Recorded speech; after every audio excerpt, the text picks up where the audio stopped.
Hello, everybody. It's Tuesday, and that means it's time for CB Live. Do you know, I looked at the camera today, and I was wearing these glasses, and I thought I look a little pale. And Black women can say that we look a little pale. And I thought, okay, I need to jazz this up a little bit. So, how's that? Okay, good to rock it out. All right. All right. So here's my secret for today. I heard Rita speak for the first time at Thinkers 50. I was nominated. She won, of course. And I heard her go up against a bunch of men. One of those men was just trying to unravel her. And this woman stood her ground in such a pleasant way to put him in his place. Not that I'm against men. I'm married to an Italian, so I can't say that. But I love it when a strong, powerful woman comes right back, uses her femininity, and just goes for it on an intellectual basis. And she did that. I was so impressed. I wanted her on my show from that second. And I thought, she's so powerful. I don't know if she'll say yes. And I was intimidated to ask her to be on. So when you're intimidated, take a page from CB's book on courage and go for it. So I asked her, and look what happened. I am so excited to present Rita McGrath today. She is a guru in strategic planning, and I thought I was good. This woman, she has written, what is it, 4 books now, Rita? 5 books?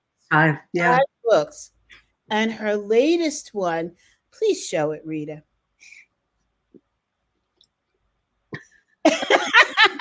Gotta get the camera shot, right? Yeah, seeing around corners. I can't wait to talk to you about that. But first, let's find out about Rita the person.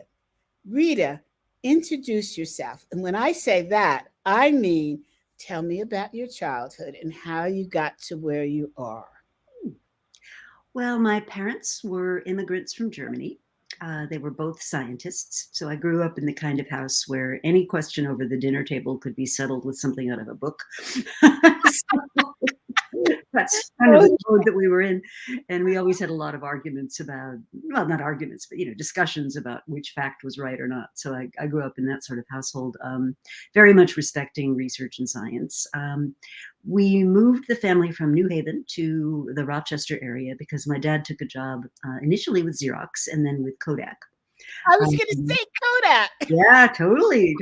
So I was there. I was there during the glory days. I worked for optician during high school. Yeah, and people would regularly come in March with the Kodak bonus. I mean, it was just like a guarantee. Yeah. Oh my gosh. Yeah, pretty amazing. Okay, and of course the famous quote, "It's a Kodak moment." It's a Kodak moment for sure. Yes. Okay, what were your parents scientists in? My mother was a microbiologist, and my dad was an organic chemist. And in fact, my mom's work had such a big impact on the field that many years later, it was sort of rediscovered. And I was very proud because some of her early work was part of the stream of research that led to the Nobel Prize for self-repairing DNA. Wow. Yeah, pretty That's cool. impressive. Wow. No wonder why you can hold your own. The scientist background and from your parents and research. Wow, I am so even more impressed. Okay, go forward then. Oh, so I went to college at Barnard College in New York. Okay. And in the New York area ever since. Professionally, originally, I wanted to be doing something in the public sector. So I did my major was political science, and then I did a master's in public policy, which was super cool, and spent about 10 years actually working in government, which was neat. And the cool thing about government, Doing what for government? I was doing the first of what today we would call digital transformations in the procurement area. So, the thing about government is if you're capable and you're young, the first few years of your career go like this, right? And the problem is that then the rest of your career goes like that. So I was looking for a change and applied to the Wharton School, where I was accepted to do my PhD in management, basically. So this heading, Rita McGrath, it really should read Dr. Rita McGrath. If you it would not be inappropriate, but I don't insist on it by any means. One of the most fun things we get is my husband and I are members here at a local theater in Princeton, and they always address the envelope very carefully to Dr. and Mr. McGrath. I love it. I love that, right? What does your husband do? My husband's an actuary, which Oh my means, gosh. yeah, he's one of those guys that can look at a wall like full of spreadsheet cells and say that one and that one cannot both be true. And like I am always in awe of that skill. But you can do the same thing in research. My God, your dinner conversations must be incredible. It's fun. It's fun. We have a good time. Yeah, we do. I remember when I first met an actuary, I was working for MetLife. Mm. And I said, what is an actuary? The answer was, we predict when you're going to die. And I thought, what the heck? Well, there is that aspect to it, right? Yes, that's why you saw my reaction. Yeah. Okay. You've heard the old joke about the extroverted actuary?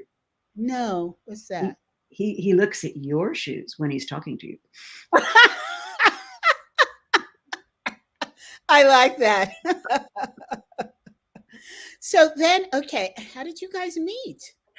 We actually met through friends in New York.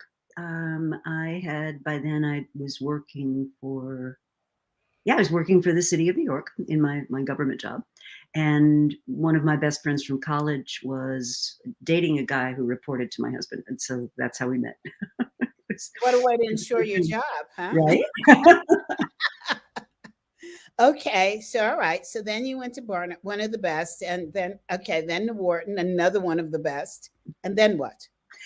Well, what happened next was kind of an accident. I'd finished my dissertation, which is always a big deal, right? There's two kinds of dissertations: completed ones and not. And I'd raised the money to do a postdoctoral year at Wharton, finishing up my research. And the thought was, well, get your papers underway, and without the burden of teaching and everything. And my friend from Columbia called and said, look, we have a strategy opening this year.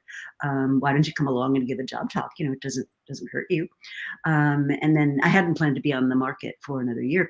And so I came along, gave the talk. I turned out to be the number 2 pick of their committee. The number 1 person decided to go somewhere else. And so I joined Columbia and have been there since. Wow. And so what specifically are you teaching there? Well, I teach in our executive education programs.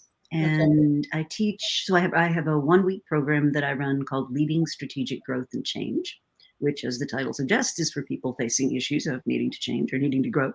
And then I also run some of our custom programs. So right now we have a big one going on with Genentech, which will be near and dear to your heart because it's intended to accelerate the career progress of their diverse talent, which has been a very exciting project to run with them. They've made a big commitment to it. Mm-hmm. And then I teach days here and there in other people's programs. So I might do a half day on entrepreneurial leadership in a larger program on some other topic. I think you need a program on courage. Program on courage. That's a good idea. Yes, indeed. So, okay, change and growth. Let's talk about that reality. What is it that blocks leaders from change? And do you separate change from growth? I think they're different processes. They have a lot in common, but I do think they're different processes. So you can have changes that are in response to negative growth or a negative outcome, but you very seldom can get growth without change of some kind. So I think they are very related. What blocks leaders? A lot of things. The status quo, the existing reward system, the fact that you're dealing with an organization that was probably built to do something entirely other than what it's doing now. And change is hard. Change is hard. Human beings are kind of wired to do the easiest thing, and the easiest thing is to just continue to do what you've always done. Making a change means making an effort, and just summoning up that effort is something I think leaders sometimes find difficult. So, if reward and status quo are two of the things that keep people in place, and there is this sort of nesting that happens in place, how do we get people to have the courage to come out of that nest and use their wings to fly? Well, I think you need three things. I think you need something that is currently dissatisfying to you. And I think Whitney Johnson does a great job of describing this. It's like you've grown, you've grown, you've grown, you've grown, and now you're just not growing anymore. Things are kind of pleasant, but they're not really exciting. You're not really feeling motivated, and those are all good signs that it's time to step up to whatever comes next for yourself. You've sort of reached a peak. I think a second thing is that you need to be able to see where your opportunities could be, and that's where building out a really good network is important. That's where knowing what your options are is important. I think people sometimes get themselves trapped in thinking this thing here is the only thing I can aspire to be. So, sometimes in the course of a class, I'll ask people, what would good look like in your career or your life? And you get back this response like, well, I want to be a level 2 E4, category 2 executive, right? And so they're thinking of some box on the org chart, right? And that's what defines their life. And I'm like, well, no, why do you want to do that, right? And so if the answer is something like, well, I want to lead a creative team, I want to make a big impact in this problem area, I want to do whatever, what people need to realize is there's lots of ways of doing that, right? And that bureaucratic slot may be one, but there are many others. And I think not having that sense of optionality often traps people. They think if I make this irreversible decision and it doesn't work out, I'm dead for life. And that's usually not true.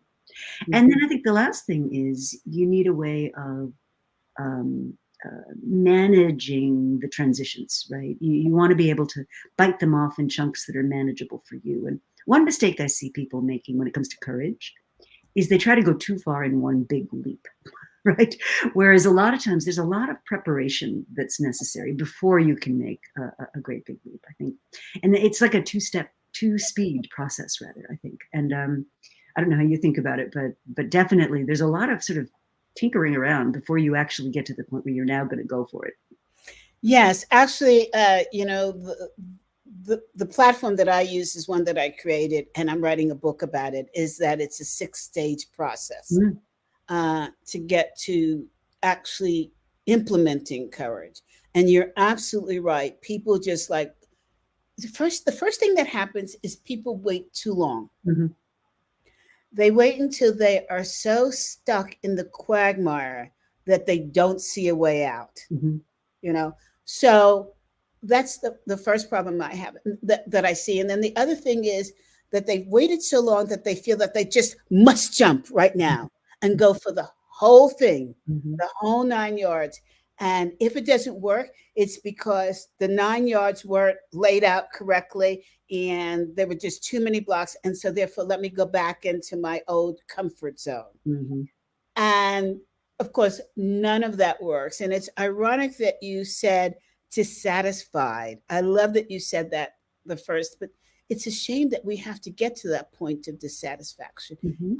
And worse, many people don't know what's causing that dissatisfaction, right?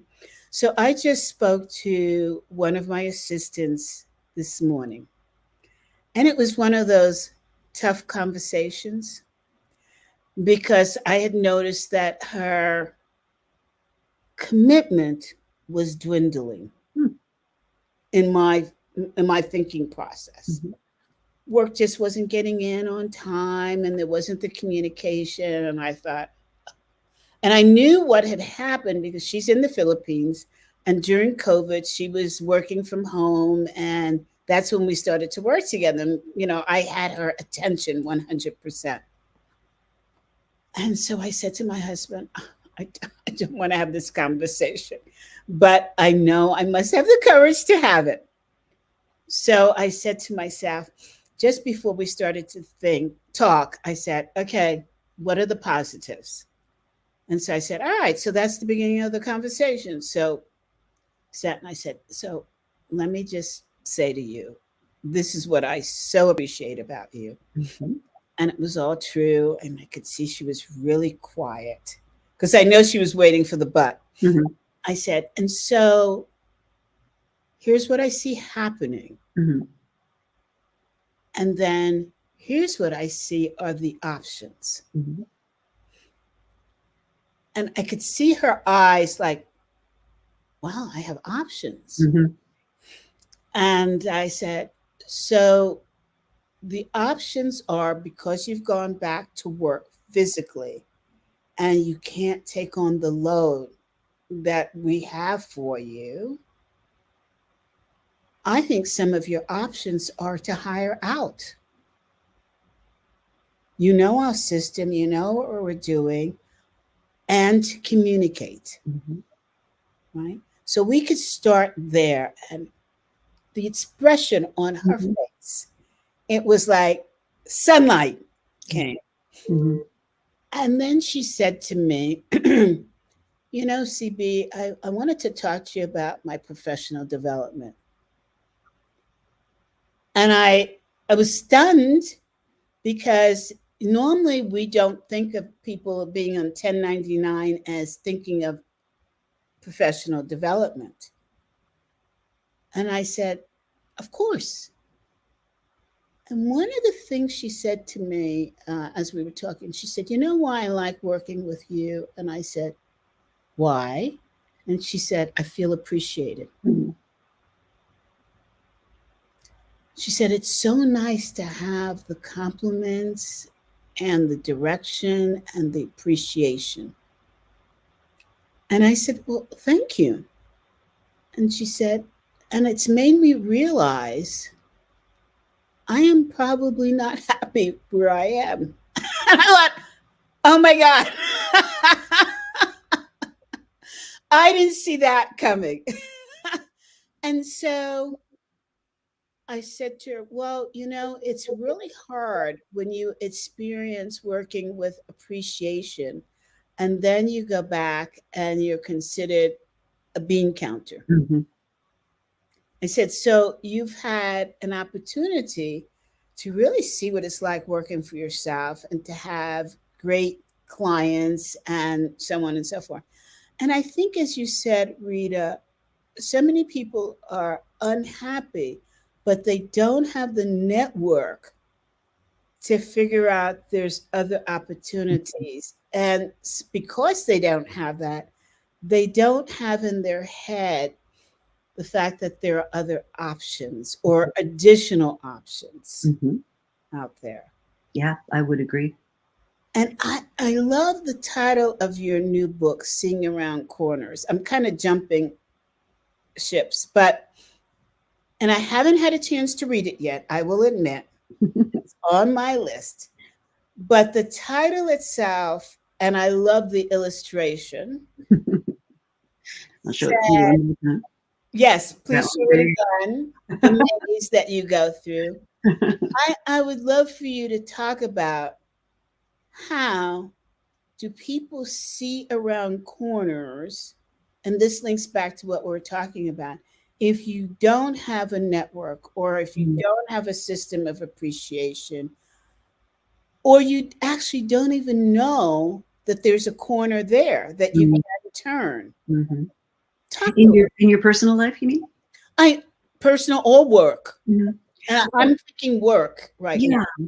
Yeah, so I think the networking point is enormously important, and What I would observe is for women and people who are in minority status in the society or in the company that they work in, they tend to have networks that are execution networks, which are very dense, right? So we know each other, we get stuff done, we can finish our sentences, we really trust each other. It's a very dense, tight knit kind of thing. And that's really good for getting work done, right? Mhm.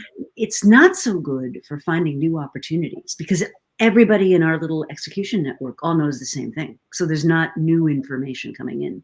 So to get new information, the kind of network you need to create is called an opportunity network. And these are people, 2, 3, 4 leaps away. Like I met a guy who knows a guy who happens to be in the, I'll make this up, magazine business. And then you and I are talking and I said, oh, I met this guy who's in the magazine business. You're interested in advertising. Why don't I connect you? Right. But because I'm like the connector between the two of you, that gives me the opportunity to do you a favor, do him a favor. And down the road, if I come to you and say, CB, I really could use somebody who knows something about, I don't know, sonar, sonar or something, and you happen to have somebody like that in your network, then we can refer each other. So I think one of the things people who, to be blunt, are less advantaged, are less privileged. It's harder, right? And it takes more effort, and you have to put time into it when you're already putting time into a lot of other things. But it really is important, I think, to build that time into the creation of your personal and professional life, because that's really where the new information comes in. And so how that connects to seeing around corners is that's what you want, right? You want that thing that challenges your existing assumptions. And you want that moment where you go, wait a minute, that's not what I thought, right? Or that moment of insight. And I think those come from people that you don't know well. And so I think it's having that balance between the two that's really valuable. Okay, we're going to take a break. 2 seconds. And now I want to come back and I want to talk to you about what you just said. Two different types of networks. Okay? One is a dense one in which you basically get things done, Mhm. and the other one is the opportunity network, Mhm. which allows you the opportunity to explore. Mhm. I love the distinction between the two. Mhm.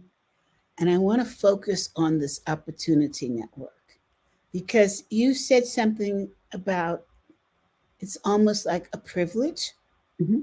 to have an opportunity network. Mhm. I know what you mean by that. Mhm. But for people who are listening, why is it a privilege? Well, people that are valuable to you, right, as part of your network are people who have some resource that would be difficult for you to access on your own. So that could be money, obviously. It could be access to places. It could be access to other people. They've got something that is valuable, and that could be social capital, could be reputational capital, and. And so those people, have limited amounts of time like everybody else. So to break into those networks, is often difficult if you're from a non-standard kind of place. So I'm from a big university. It's got a big brand name. There's almost nobody who wouldn't at least say hello, at a cocktail party or whatever. And so it's very easy for someone who has all that glide path to do that kind of opportunity network building. It's much harder if you're not physically or reputationally part of those existing networks. And there's a lot that we know. People tend to gravitate toward people that they know, even in events where the purpose is to come and meet new people. People tend to hang out with people that they're like, that they have some similarity with. And people tend to be most comfortable with people who are a lot like them. And so all of those things get in the way of really breaking into new groups of people in your networking. And so it can feel really uncomfortable. And you talk about courage, right? I mean, how many people would boldly go forward and say, I'd love to meet you, blah, blah, blah, whatever. And, the risk of being rejected is often something people are very concerned about. Now, in my experience, that risk is hugely overblown. I mean, most people are nice. And if you're in a social setting where it's appropriate, now I can talk about where it's not appropriate, but where it's appropriate, you're at industry level cocktail party or something, or you're meeting at a conference, and the expectation is everybody's there to get to know one another, and so it's okay. It's sanctioned. I mean, it's permitted, and very few people will be rude or nasty or otherwise unpleasant if you just go over and introduce yourself. One little tip I would have for your listeners about how do you network when you don't like networking? And a lot of people don't like networking. Introverts, right? yeah. Well, introverts, but also people who they don't like the discomfort of having to be talking to a stranger. So, but I also want to talk about when it's not appropriate. Oh, sure. I will get back to that. Okay. But one of the things that I can recommend is find a topic that you really do genuinely care about, something that you're passionate about.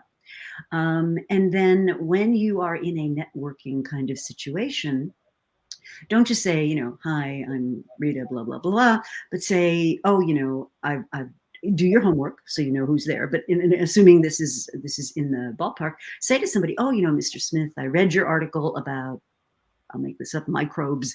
I'm actually really, really interested in gene programming and how digital and genetics are coming together.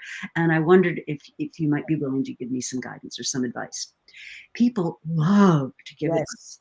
People love to give advice. So if you ask someone for advice, clearly you are of superior intellect because you have recognized their deep levels of expertise, right?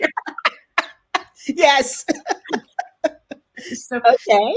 Some tips on networking. So where is it not appropriate? It's not appropriate in a situation where the person genuinely believes that they should be free from being bugged by strangers. So, don't rush up to someone who's having a dinner in a restaurant and try to introduce yourself, right? That doesn't work. They're entitled to be off the clock, right, at that point. It's also not appropriate when you're really, really being obnoxious about the inequality in your relationship. So, this will happen to me quite frequently. People will come up to me and without any offer of anything, just kind of say, oh, would you blurb my book, for example? Like they don't even know me. And it's like, would you blurb, first words out of their mouths, would you blurb my book? And that, to me, that borders on inappropriate because, it's not an exchange, right? It's a sort of an imbalance in terms of what they're looking for. And, you need to build some rapport before you should even make a request like that. So I'd say, go in with an offer, right? Some kind of pleasantry, go in with something that's mutually beneficial and beware of the context. One of my most distressing networking stories is I was in the Academy of Management, which is a big gathering of management scholars. And the particular year I'm thinking of, they had set up this system where if you wanted to, now this was before internet became so prevalent and everything on their phone, you could actually put the phone number for your hotel room in this system and then say what you were interested in doing. And if people wanted to meet up, because it was such a large conference, it was hard to find people. So if people wanted to meet up, they could call each other and make appointments and so forth. And so it's 2 a.m. and my phone goes in my hotel room, like in this Academy of Management meetings. And I'm like, are the kids okay? Is the house on fire? I mean, of course, the phone rings in the middle of the night. You think something's wrong. And it turns out to be this Korean doctoral student. And I said, what are you calling me for at 2 a.m? He said, oh, I knew you'd be free. Stop. I'm not making this up. Wait a minute. Somehow this kid had gotten out into the world with like no understanding of social boundaries. No protocol, nothing. Oh my God. And what did you respond? I said, well, as a matter of fact, I was sound asleep. This is not a good time to talk. You're so polite. And then I think I unplugged the phone. You'd never put your number out there if you thought you were going to be giving it to people who were that crazy. I had a similar situation. So, as I mentioned, I'm writing my book, and I have a coach, and I'm going to self-publish, but he takes you through the whole process. And he has these check-in calls twice a week. One is just a regular one, and the other one is any strategic questions that you have. And so I was on the call, and I happened to mention what my mental deadline was for getting this book done.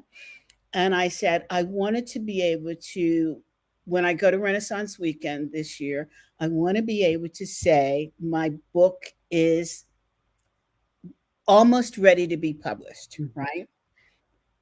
I just felt like this was something that I needed to do for my personal development. And he said, "What's Renaissance Weekend?" And I explained it to him. And he said, "So how do you get me in?" And I did, I couldn't even remember his name. I said, um, that's not an easy request. And I had trouble trying to be kind Mhm. and yet say, "Are you crazy?" I don't even know how I got it. So it amazes me the boldness that many people have. I mean, if he was joking, I would, that would be fine. But as serious as a doorknob, okay, he could probably use some lessons in how to network and how to be appropriate. Mhm. And so, my question for you is, how do you know when the right time is there? That's number one. And number two, if you're not in these groups, Mhm. how do you get into these groups? I think that's going to be the number one question that listeners want to know about. Sure, sure. Well, I think the first, about timing is an appropriate time, right? Well, so is the context one in which the person you want to connect to reasonably has an expectation that they would be approached by strangers, right? So, is it a conference? Is it a course? Is it a networking event? Is it a trade show? Those are all contexts in which people are there to network. So that's completely appropriate. And if they don't happen to think you're overwhelmingly amazing, have a short conversation and you move on. And then if you want to, you follow up. So I think the first thing is, what's the context? Now, contrast, right? The person's out with their family in a public park and you happen to recognize them because they're famous in your field or whatever. I, unless there's some natural reason why you overlap, like you're both standing there and it's t-ball and you're both bored out of your minds watching these 5-year-olds whack each over the head with baseball bats, then it's okay to make a casual remark. Oh, is your child on the team? You can kind of begin that way. That's okay. But if it's not a related kind of thing and they're entitled to a sense of privacy, I would leave them alone at that point. How do you break into networks when you don't know who's there? Well, I think the first thing you want to do is do your homework. And where a lot of people who are not very good at networking kind of don't do themselves any favors is they don't do their homework. So, who are the significant people in whatever it is you want to understand? So, if I were trying to meet a particular kind of scientist, I would want to know who their co-authors were. I would want to know what institution they had been at. Where are they now? What's been their background? And that's, we've got LinkedIn now. That is as simple as a query on LinkedIn. So, this being difficult is not an excuse. It's not difficult. So once you've identified the group or groups that you want to begin to work toward, I would, before you try to connect with them on LinkedIn, before you get there, I would see if they're on some of the other platforms, like Twitter's a good one, right? Are they active on social media? Where do they hang out? What are they talking about and writing about? And a lot of times you can meet someone very easily by getting involved with those conversations. Like, even if you don't link to them on LinkedIn, you can go in, you can comment, you can have a discussion. And so, just as an example, there are 3 people that I'm connected to now who I've never met in person. But they've been very active on LinkedIn conversations and made smart remarks. I've gone back and looked at their body of work, and it's pretty cool. And so now, I would not mind if they reached out and said, "Hey, Rita, I'm going to be doing X, Y, Z. Would you be interested in participating in some way?" I would not be offended by that because we've got a record of positive exchange. So before you just go up to somebody and say, "Hey, would you blurb my book?" Right? You want to build up some kind of human interaction. The young people, it's interesting, have come up with something even different. What they do is they direct message each other on Twitter, and they'll direct message famous people and say, I'm a young painter just getting started, and would you put in a kind word for my portfolio, that kind of thing. Wow. So the readiness of social media has made it easier to reach people who are not in your immediate physical network. I love that. I had an example this week where I received a note on LinkedIn from a young lady who said, I'm having a conference about for women and about women in business.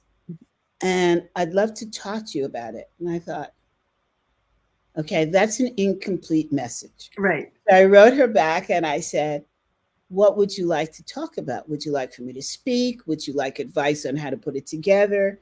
What would you like? And she said, well, I didn't want to ask you if you would speak, somebody of your caliber, but I would love it if you did. And I said, all right, let's set up some time Mhm. on Zoom and talk. Mhm. It was such a clever way of doing it. And she said to me, so I have this conference and it's free. And I talked about, she said, first, tell me more about you. And I thought, has she done any homework? But she had. Mhm. And I said, well, what do you know about me? She wasn't prepared for the flip question. Mhm. And she told me everything about me. I said, well, I think that pretty much covers it. Tell Mhm. me about you. And she told me, and I said, I see. Tell me about the conference and how are you going to charge and what you're going to do. And I said to her, I wouldn't do what you were doing. And I gave her some advice. And she said, oh my God, that's the best idea ever. Mhm. So while I was talking to her on the phone, we ran over. My next meeting started, and so I introduced her to the next person. I said, "This is my new mentee," and I wanted to see how she reacted. And she said, That's nice.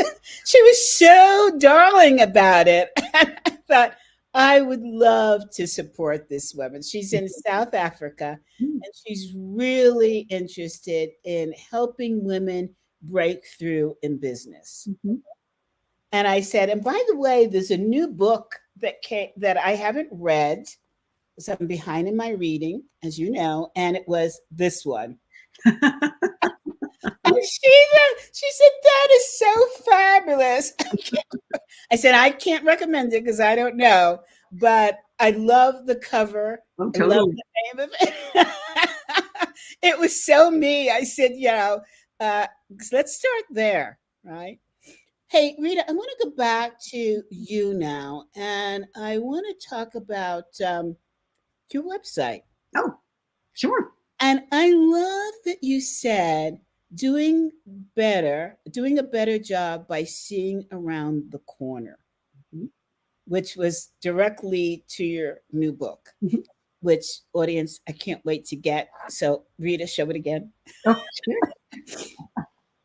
There it is. Seeing around quarters, and you see the maze that she has on, which is so fabulous. It's a great image for it. Mhm.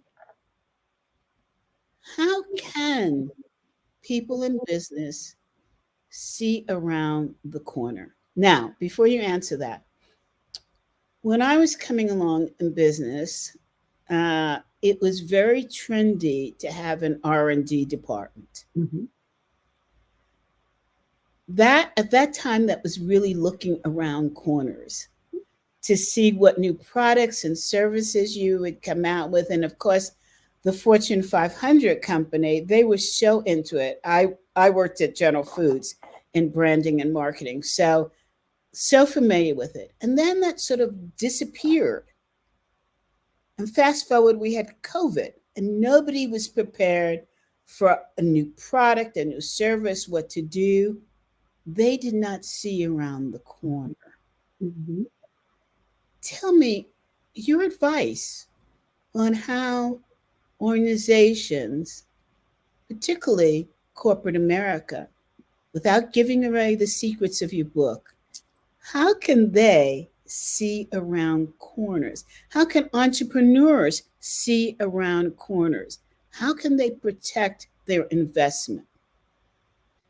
So the first observation I would make is that the strategic inflection point, right? That moment when the thing is here and now we've got to figure out how to deal with it, right? So it's March of 2020 and the pandemic has arrived, right? That kind of moment. They feel as though they came out of nowhere. And that's almost never true. There are always early warnings, there are always weak signals, and somebody always sees them. But here's the problem. What And we most had Bill Gates tell the world in this is coming. 2015. We had a Wall Street Journal article in 2017, not only laying out the fact that it could be a coronavirus, but that it was highly likely to originate in China, and here would be how its global spread would go. And it was like a textbook of what actually happened. So it's not that we didn't know; it's that we preferred not to acknowledge. Not to know. Well, and I think that's the second part, right? Which is if you are willing to pay attention, and I call it getting out to the edges, right? So, I mean, big changes don't wrap themselves up and present themselves to you at the boardroom, right? They start out there where things are weird that are happening, right? And so some guy in a loading dock says, well, that's strange. A pallet never arrived from that company before. Or somebody gets a call to a call center that introduces some kind of new problem you've never encountered before. It's all these weak signals, right? And very often there are these communication breakdowns between what people see in the world, the frontline people, the frontline employees, and how strategic decisions get made.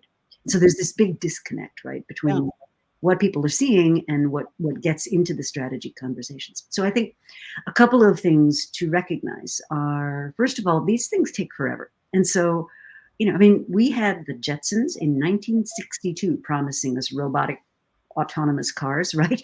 And that is a really long time ago. And it just takes a long, long, long time for that to become real. So let's take a break. Why does that happen? I remember my first trip to Europe and I saw Tetra Paks. Sure. And it took 10 years before it reached the United States. What is going on? Well, a lot of these things require a whole ecosystem to be a complete offering. So let's take an example. General Magic, right? You may remember them in the 80s. They were like the dream team of Apple people and high-end tech and Silicon Valley's best and brightest. And what they were essentially trying to invent was an iPhone. I mean, they had it all designed, right? And it looked like what we would recognize as an iPhone today. And so they had the need right? They had the fact that we want to carry around this thing that would be this supercomputer in our pockets. But it was 1980 something, right? We didn't have the internet. The miniaturization wasn't there. The battery life wasn't there. The connectivity wasn't there. So all the things that make this thing useful weren't in place yet. And so even though they could see it, right? They could see where we needed to get to. Getting there is really hard. And so if you think of a lot of but sorry to you stir my mind up. But I remember seeing cell phones like crazy in China and Japan way before they hit here.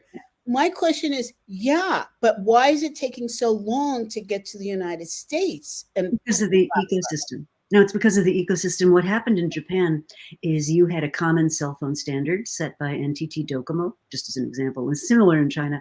And so everybody who had a cell phone could communicate with everybody else that had a cell phone. In the early days of cell phone here, if you were a Verizon person, you could not call an AT&T person.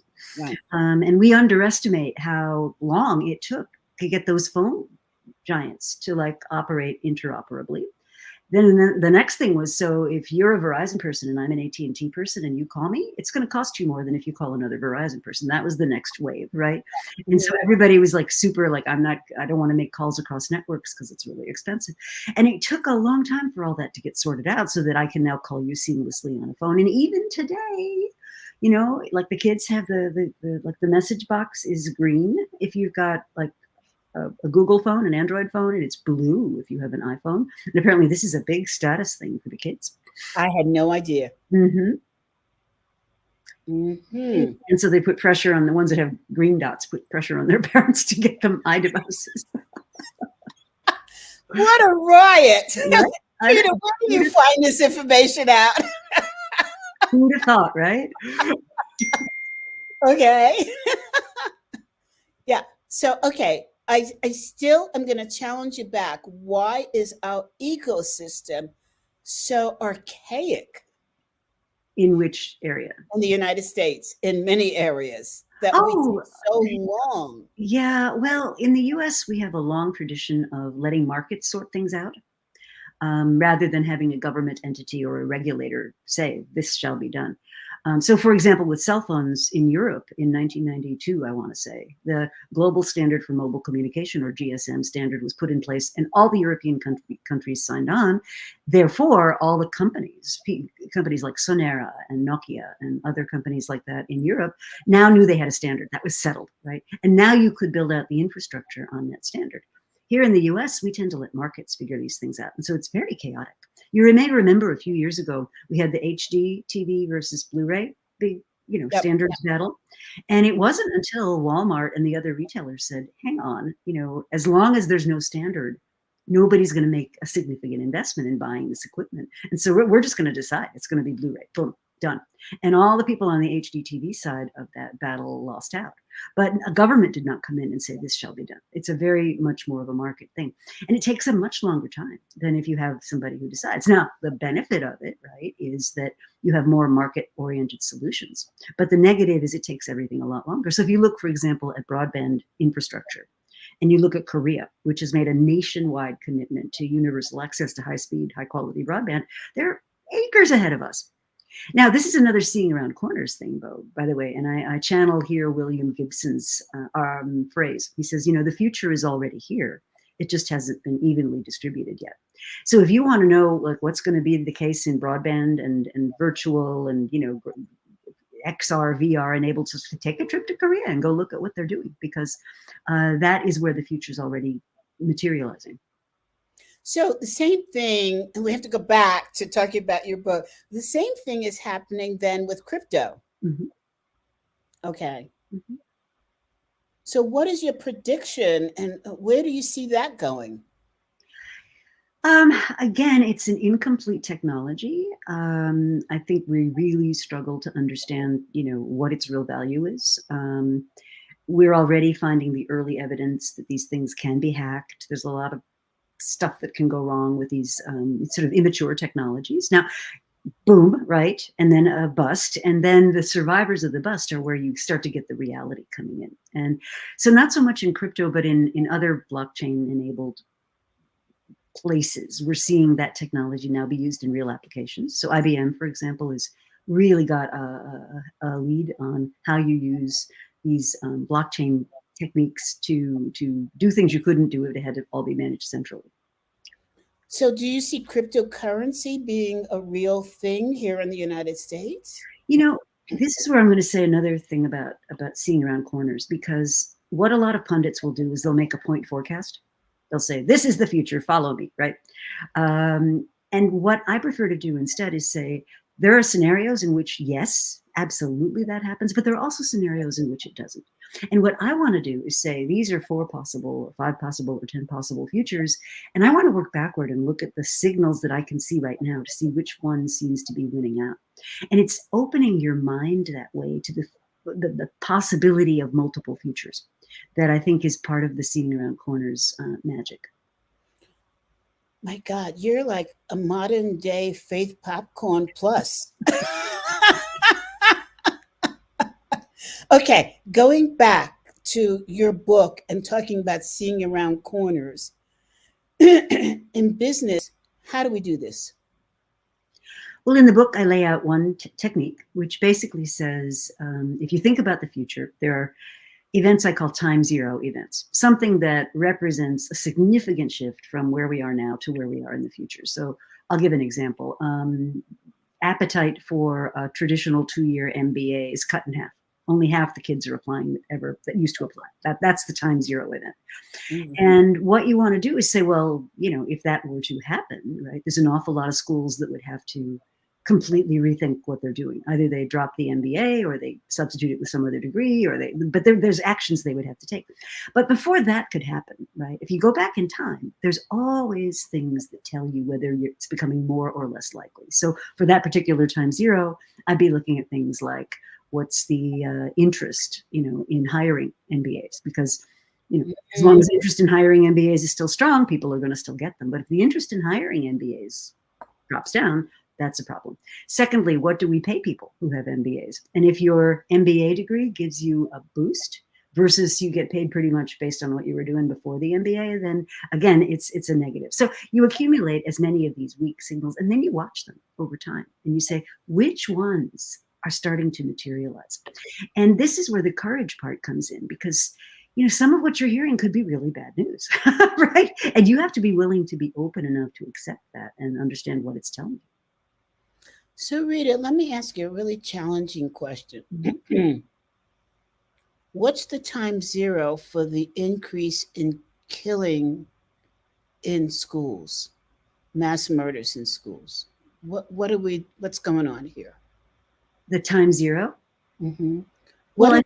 I think the fact that we have now come to regard violence in schools as normal is we've already passed the time zero. I mean, if you wanted to talk about a fix for it, I think you'd need to be moving, and now you're in the realm of big social change.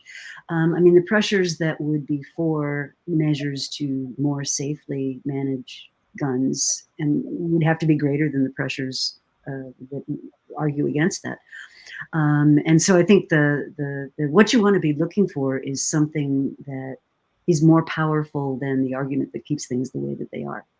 But I mean, if somebody very famously once said that the shootings in California were a real turning point, that those interested in more controls on guns basically lost. That if we decided as a nation it was okay for school children to die in Sandy Hook, that was game over. Now, if you were taking the other position, right, what you want to be working towards is some kind of sensible rules that a broad swath of people can agree on. Now, you're always going to have extremists on both ends, right? You're going to have people who are like, absolutely not, guns they should be melted down en masse. And then you're going to have people who are like, oh, guns are safe enough that they can go in your breakfast cereal, right? So in between those two extremes are more nuanced views. And what I think you want to do is try to land on where people have more nuanced views. So a very good analogy for guns to me is the automobile. I mean, back in the day, if you had an accident, you were as likely to be killed by your own windshield as you were to, be killed by the other car. We didn't have airbags. We didn't have all the safety precautions. And by the way, the auto companies fought like hell for this to be Yes. on them. And it wasn't until I think it was Ralph Nader's book. What was it called? Death at Any Speed or something like that. Yeah, I remember. Any Speed, that was the idea. But it wasn't until this muckraking, reality-changing book came out that people started to say, hang on, this isn't right. Global environmental movement. It wasn't until Silent Spring came out and drew people's attention to this. So I don't know what kind of narrative one would need or analogy one would use. But you definitely need enough people with enough courage to say we can move towards sensible safety measures, and some of this stuff is kind of bizarre when you put it in a public health context, right? Mm-hmm. That there's any restriction at all is a violation of the Constitution. I think we can all agree we're safer with guns, with cars being regulated. We're safer with environmental pollution being regulated. We're safer with certain kinds of things being off limits for ordinary people to get.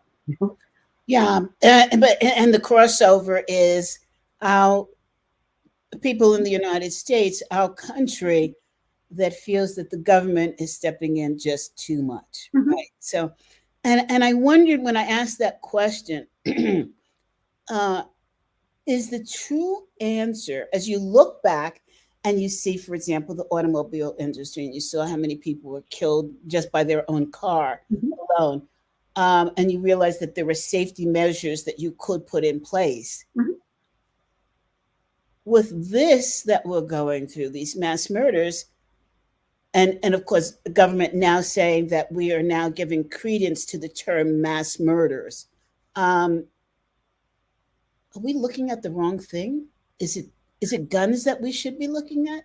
Well, I think with the gun debate, the first thing I would argue is this is a very commercially driven debate. And the gun manufacturers and the gun owners, there's a fabulous history that was done of this, where there was a period where gun ownership and gun purchasing and guns for leisure was really on a steep, steep decline. And what the gun industry was faced with was very similar to what the tobacco industry was faced with, which was, less interest, declining sales, bad population. And so what they decided to do was go on the marketing offensive. And so what you started to see was the marketing of guns as, cowboys and glamour and, overlaying all these kinds of things. But then what you started to see them do, and this is fascinating, and there's a great book on this, which I have just over there, called How Change Happens. And what the author of this book does is she compares guns to other things like gay rights. And one of the things she points out is that these are not movements focused on legislation. These are movements focused on people's identity, and they have lots of leaders, and they have lots of leaders at a local level. So let me just take LBGQ because it's less kind of emotionally instant than guns. What they did in that movement was they said, look, we're not going for the end game. Like, we're not banning or making it a free-for-all. Where we're going to start is with states that have laws that are disproportionately harming gay youth, basically. And what we're going to do is try to dismantle some of those laws. That's like job one, right? And we're going to take it state by state by state. They had local groups in each state. And if you think about it, I forget the statistic, but let's say it's 1 in 10 people in the world is gay. That means 1 out of every 10 parents has at least one person they know that is in that situation. And people could be, people could be approached where they were reachable. And the fancy word for this is what is it called? I just was talking about it this morning. It's the point in which reasonable people can come to an agreement, right? Mm-hmm. And they said, these young kids, they're being bullied. There's no protection for them. The laws are allowing this, or even encouraging it, or even making what consenting adults agree to illegal. We can all kind of agree that's kind of 19th century, right? And those conversations, but it was an on the ground battle. And so I would argue with guns. Guns have become a marker for identity. It's not necessarily about whether I use them or enjoy them or whatever. It's part of who I am. And once you've got something that's part of who I am, any challenge to that becomes a challenge to my personal identity. And I think that's why, in many cases, these debates are so fraught. It's sort of like you're either against me or you're with me. Most of the gun owners I know are very rule-abiding, well-trained, sensible people who, they're not going to sit there and say, don't put airbags in cars. I mean, they're not going to tell you don't put reasonable safety measures on a tool that I use for personal pleasure, right? I mean, so I think this is a very, very, very vocal minority that really is against any kind of sensible, healthy rules around the safety of very dangerous things, right? Yeah, well, when I think about the LGBTQ plus community and how they've moved forth, mm-hmm. It's certainly a case study mm-hmm. for other challenging areas like diversity mm-hmm. to move forward. And you kind of wonder, why hasn't diversity moved forward in the same speed as our correcting our viewpoints? I shouldn't say correcting because that's judgmental, of our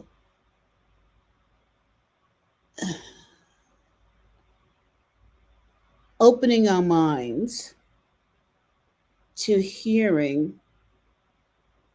more information and learning more about how to coexist mm-hmm. as in the gay population. And you had people like Harvey Milk, but then you also have Martin Luther King. So why? What allows one movement to see around the corner, mm-hmm. to quote you, to move forward, and the other movement is stagnant? I had so many people reach out to me during the killing of Floyd. Mm-hmm. CB, what do you think? You're an outspoken person. Mm-hmm.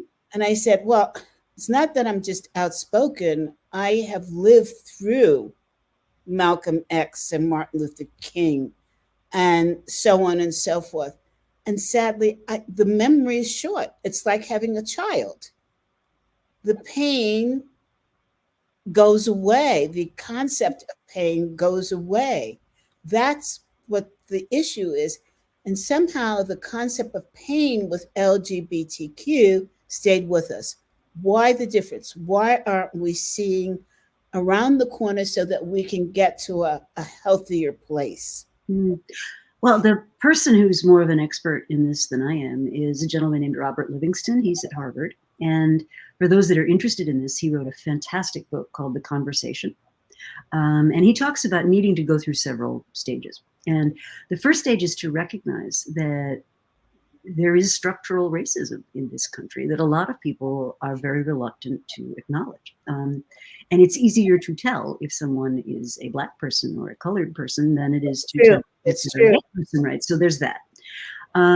But secondly, there are these, deep structural barriers that have institutionalized many racist practices. So how schools are zoned, how much of a home loan you can get. I mean, it was just 6 months ago, there was a Black couple that owned a home that had it appraised, and they thought the appraisal was really off. And so they hired a white couple to take their place, took down any hint that this might be owned by a Black person. And the appraisal amount was like 25% higher, and nothing else about the house changed.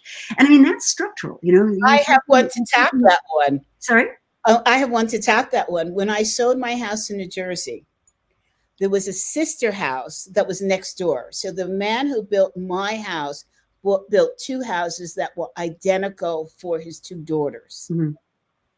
Their house sold for so much more than my house sold. Mhm. Their house was owned by a white couple. Mhm.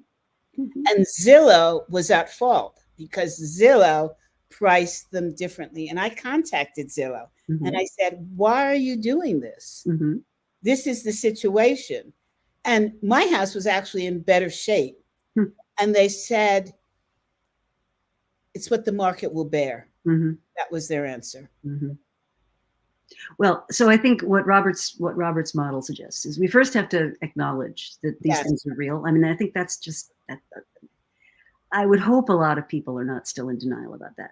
Then we have to empathize, right? We have to build ourselves to care enough about correcting that. And, the thing I think is sad is if I look at it in the greater picture of where the spoils of capitalism go, right? You've got an entire category of people who are working in terrible jobs. And this is white people, Black people, Latinx people, but they're working in terrible jobs. So if let's just say you're a white person, you're in one of these awful retail jobs where you don't have a predictable schedule, you're not making enough money to really reliably put food on the table, you have all these anxieties that come from, just trying to get by every day. And then, some professor from Columbia comes along and says, here's one more thing to put on your plate, right? Of course you're not going to want to do that, right? It takes effort, it takes energy. Yes.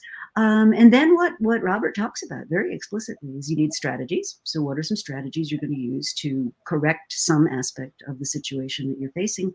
And then you need to be prepared to sacrifice. So if you're going Yes. to make a difference, right? If you're going to make a difference, you've got to give up time or money or emotion or some combination of all of them. And if you're not willing to do that, you're not going to be an agent of change in this regard. Mm-hmm. Absolutely. Okay. Go. Oh my gosh, we're over time. You know what? Let's just take a break. Okay.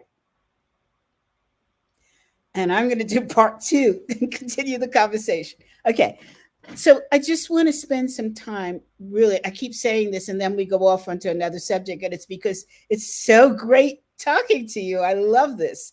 I wish the days of having tea parties were back where, you just sat and just spewed knowledge to each other. I remember doing that in Greenwich Village in the coffee shops, and I miss that so much.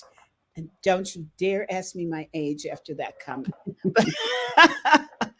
Your book specifically, tell us, seeing around corners.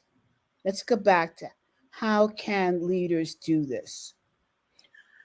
Well, I think the first thing is you have to see them coming, right? And so that's preparing you for different futures, setting up the systems which are going to feed you information about what could be happening.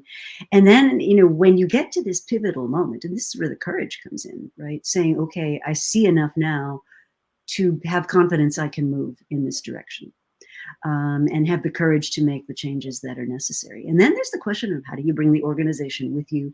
How do you, make sure that the institutional structures that need to be in place are there? The investments that need to be made are there. The things that need to be stopped get stopped. That's a whole change process in and of itself. So I know that you said setting up systems before, and I heard that again, and I want to come back to that because what does that mean to you? So if you're Alan Mullally back in the day, Mhm, we know he set up a great system of the LPR that he called it something else mhm, system. mhm. But today, especially after COVID, what is the key system that you can set up that will allow you to see around the corner? Or am I giving away the book No, to you? no, no, not at all. I mean, Alan's system works really well because what he did was brought together people who saw different parts of the organization and empowered them. Well, required them not only to be very candid about what they were seeing, but to do so in a public format. And I think that general principle could be adapted to any kind of system. I'll give you an example of one I happen to think was very smart, which was set up by a guy named Gisbert Ruhl. He was the CEO of a German metals processing company called Klockner. And he wanted to take the company on a digital journey. He felt that was going to be an important part of their future, but he wanted to make sure he was able to get information from everywhere. And so he set up what he calls non hierarchical communication. It happened to be an instance of Yammer, gave everybody in the company access to it, and made it known that he wanted to hear about it. If they saw something going on that they thought he should know about, he wanted a message, a quick picture, a text, or something. And then he very rigorously attended, the Yammer platform for a while until people got the message. Yeah, I want to hear. And so it's set up. Think about it, right? Seamless, cheap, effortless communication all across the company. So something like that can be done today. It can be done very inexpensively. Okay, here's the but. Um, and that's sort of Yammer is sort of like he used it as the advanced suggestion box. Mhm, Um, people are afraid of their jobs, of mhm, losing their jobs. sure. Not actually not so much after COVID now because there's so many job openings, but in general, particularly people of color. Mhm. What do you need to do to ensure that you're getting good information, good feedback? What are you doing to ensure that people won't lose their jobs if they're honest with you? Mhm. Well, I think as a leader, that's where an entirely new kind of leadership becomes essential, right? Which is, it's about the issue, not the person. It's about don't, this old line, don't bring me a problem without bringing me a solution. That's one of the stupidest things I've ever heard said. I used to use that all the time, Rita. Yeah, but it misses the point. The problems you want to know about are the ones nobody knows how to solve yet, right? I mean, if I knew how to solve it, I should have gone and done that already. I shouldn't even be bringing it to you. Right? So I think establishing psychological safety, putting in place mechanisms like the nominal group technique, right, where here's an issue before us before anybody starts talking, and everybody's kind of looking at the most important person in the room. We're all going to write down our view. Right. So, for example, at Amazon, what they do is instead of using PowerPoints or that kind of thing, they start every important review meeting with a 20-minute read of a 6-page document. And the person preparing the document has to have really thought it through. And in meetings, like people put up PowerPoints, and then on slide 3, some executive says, "Oh, I want to understand how this is going to affect blah blah blah blah blah." And before you're even through the deck, the person's thrown off course and doesn't have anything. So there's a lot of very simple practices you can put in place in organizations that assure better flows of information. Now, if you don't want to hear it as a leader and you make it clear to people, well, they'll oblige you. Mm-hmm. Okay. Well, I said that as though I don't believe it. It's not that at all. I am totally in agreement with you. I would like to see us as a country, as organizations, do a lot more of that. Don't be afraid of what you're going to hear. Mhm. When I started the Association of Corporate Executive Coaches, it was my baby. I ran it. About 5 years in, my board of advisors said, wait a minute, CB, you're holding us back. Mhm. You are the person that's holding us back. My feelings were so hurt. Mhm. And then I realized they were right. Mhm. So I learned to shut up in a meeting and to listen first. And I wish for all executives that they start to think about that opportunity, what it opens up.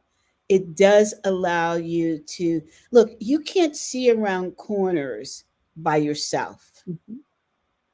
You have to have the input, you have to have the courage from employees. To have that courage, you have to give them the power of courage. Rita, it's been such a pleasure. Indeed. I I had no idea we were going to take this. I'm sure you didn't either. I love the so many topics we covered in such a short period of time. I enjoyed your wisdom. Thank you. Well, And I love how you can rattle off names and places. And I'm like, oh my God, it's been a pleasure. well, thank you very much for being such a gracious host. Thank you. And I would love to use a lot of this interview in my LinkedIn newsletter with your Great. permission. Great. Absolutely. Great, great. Well, audience, you have been for a ride today as I have, and it's been a good one. I know that my mind is like ready to explode from my head. I have so much information. I need to listen to this interview a few times to capture everything that Rita tossed out at us. It's going to be like, oh, oh, oh, oh, oh, I have to capture that. So I am so glad I'm going to put this on translate to have all of the information. Rita, thank you so much. Oh, thank you. Talk soon. Talk soon. All right. Bye. Bye, audience, and I'll see you next Tuesday, same time, same place. Meantime, have the courage to step up, speak up, and stand alone.